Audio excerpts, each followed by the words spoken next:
Happy Sunday, everybody. This week, we're talking about the what-ifs of nomad life. And boy, is the last one a doozy. Stay tuned. We're Chris and Steve, an early retired couple who sold everything to travel the world full-time. We share our nomad life, hikes, and vegan eats. Grab our book, 2 Carry-Ons and a Plan on Amazon, and follow us on social. Subscribe to catch our video every Sunday. So where are we? We are in Kuala Lumpur, Malaysia. We're here for the last week, and we're going to be moving on to, well, Guess you can't guess. I guess we're still going to more Malaysia, Yeah. but then we're going to Thailand, which is why we're wearing our tie-dye shirts today. We're getting enthusiastic for Thailand. Yeah. But next week, you're not going to believe what we're doing next week, so you have to tune in. But we're going to talk about the what's if of nomad life. And these are the questions that I think nomads ask all the time, and we definitely get these from people who are thinking about nomad life. And they're just the what ifs. What if this happens? What if that happens? So I thought we would go through those what ifs and give you some examples of those things actually happening to us and what we did. So what's the first one? What if? Healthcare is always the biggest one that I hear from other people. So what if we get sick? What if we get sick, right? What if something happens? And what I can say is that we have found incredible healthcare all around the world. And in fact, that's part of our plan. And we're not planning on traveling around the world, traveling to places where good healthcare isn't available. We want to know that if something happens, that we've got good doctors, good hospitals, good facilities to take care of us, and they're fairly close by. Right, and I mean, we actually have made decisions to go to particular places because of healthcare. We went to Split for my foot, we went to Malaysia for my knee, we've been a couple different places for dental care. So I think what if we flip this question to be, what if you're in the US and you get medical care or need medical care?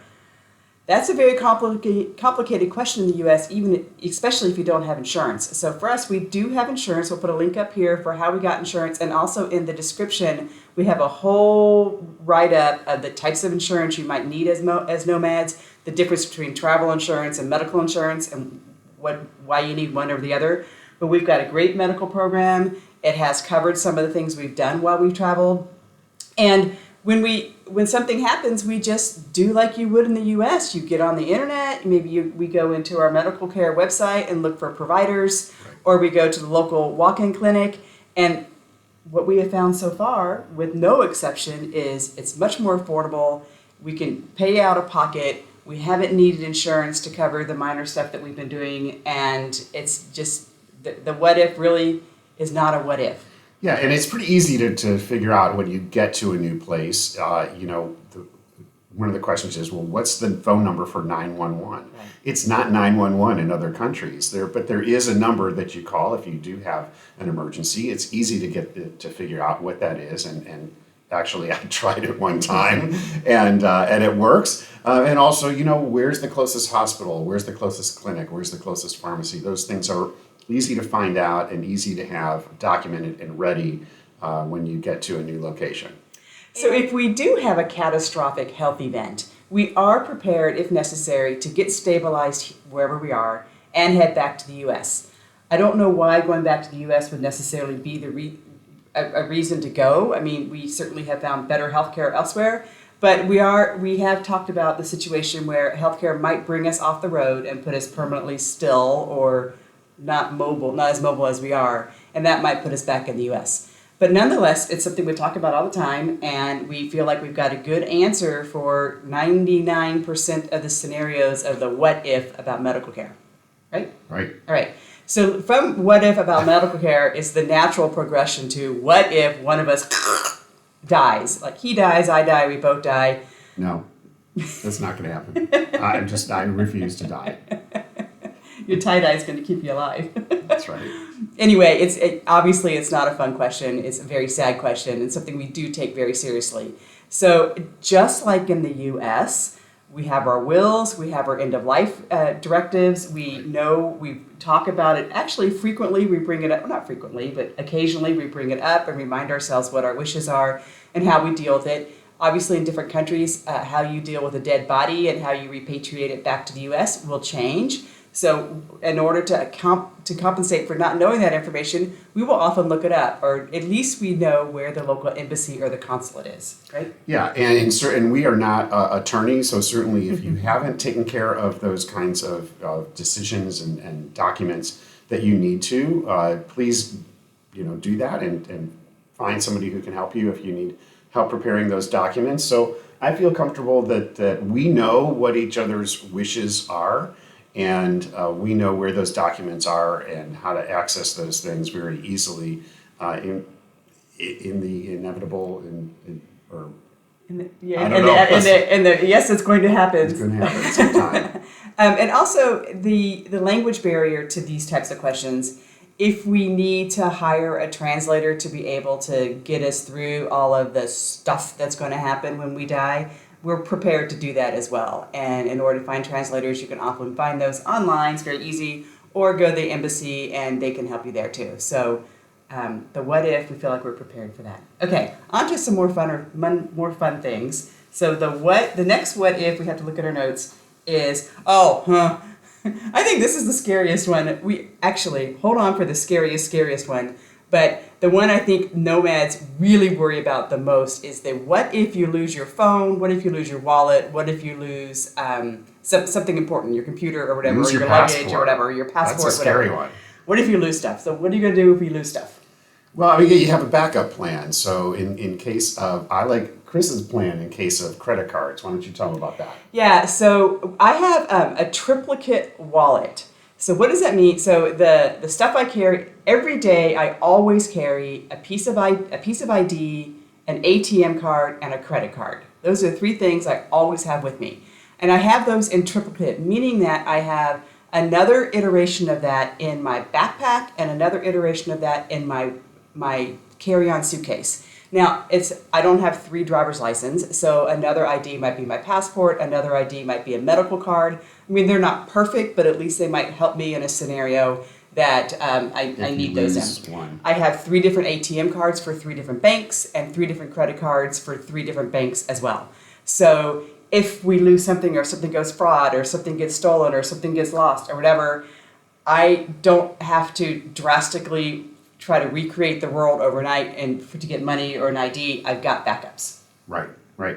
And we also carry a backup telephone, and it's not a modern, it's not like, the latest iPhone. It's a fairly old phone, but to have that backup, and I test it once in a while, and in this world of automation, you can just, I turn on this phone, I log into, in this case, my Google account, and everything is there. So all of my documents, all of my apps and everything that's on this backup phone, keep it charged, keep it, ready just in case you need it. We haven't needed you it. Make sure all the apps are updated too every once in a while. And again, it's the kind of thing where if I lose my phone, I just need to get back to our flat and there's another phone and I can turn it on. And in the meantime, and you can buy a phone anywhere.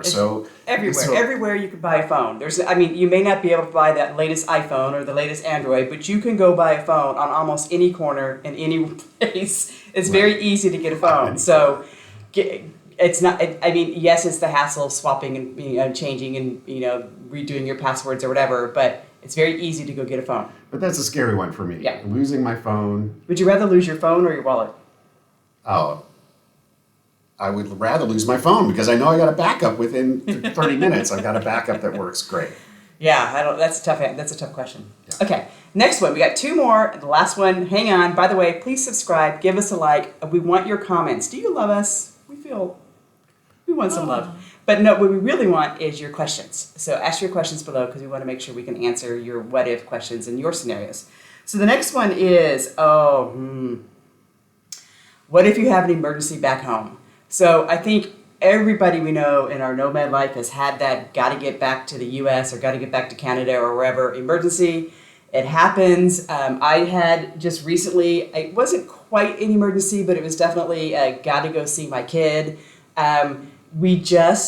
You have that in your budget and you have that in your plan and you just go. So for example, let's say you're living in the US and maybe you live in San Diego and your relatives or your whomever is in New York and you get the phone call that says, you got to come. What do? You get on the internet, you get on the phones and whatever, you make the reservation and you go. You try to do it as affordably as you can, you try to do it as conveniently as you can, but emergency is never a timely, convenient event or a cheap event usually, and you book the flight and you go. The same thing happens as you travel the world. There's airports everywhere, you book the flight, you get there. Now the difference is, the longest travel day in the US, if everything goes well, is maybe 5 hours, or it could be 25 if it doesn't go well. The same thing happens in the world. I mean, yeah, the flights are longer, and maybe it's a 20-hour flight, or, well, the longest flight in the world I think is 16, but maybe it's a 16-hour flight, and it might turn into a 35-hour travel day, but nonetheless, you just book it and you go, and you have the budget, and there's no difference in when you're traveling the world versus when you're in the States. Yeah, I think it's just get yourself mentally, prepared for this, that again, if it happens, then you're ready for it, and you mentally are prepared to, okay, book a flight, let's go, I'm out of here.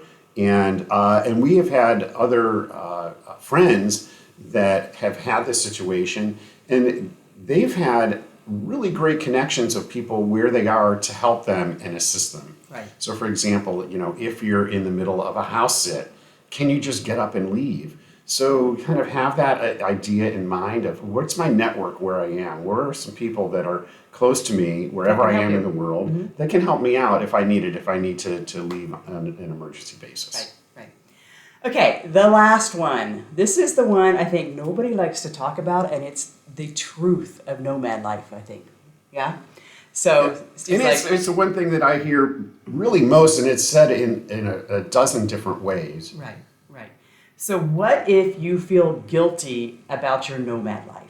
So this might be, the iteration of guilty in nomad life comes about in a variety of ways. People might say to you, oh, you're so lucky you get to go do that life. Or your kids might say, well, where are we going to go for Christmas? We're not going, where's the Christmas tree? Or where's the fireplace and the dog and the Christmas tree that we used to do every year? Or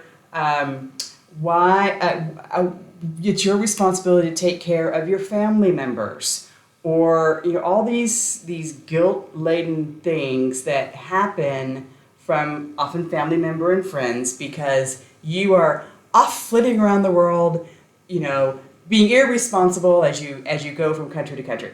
We all have responsibilities or family obligations. Mm-hmm. We've got aging parents or kids or grandkids, that keep us bound to the States and keep us there. But it's there really is no easy answer here. We feel like clothed preachers or something come to confession and give us your guilts.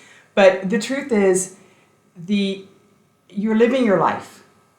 You are living your life. We are living our life, and our life it moves from country to country to country, and all the things we do is nomad life, and it's no different than a life that we would have back in the U.S. where we're living in Seattle and we're playing pickleball every day or whatever. We're living our life, and our family is as much part of our life now as it was in the past. So for us, that's FaceTime and visits and emails and WhatsApps and all those things. And also, one of the things that we have realized in this life that we're trying to not own the guilt in is that our family members and our friends they're not necessarily travelers like we are. When we first left out of the U.S., we would go to different places and we would get Airbnbs that had 2 or 3 bedrooms in it so that our friends and our family could come visit. Come visit. We're in Mexico City. Come visit. We're in Ireland. Come visit. We're wherever.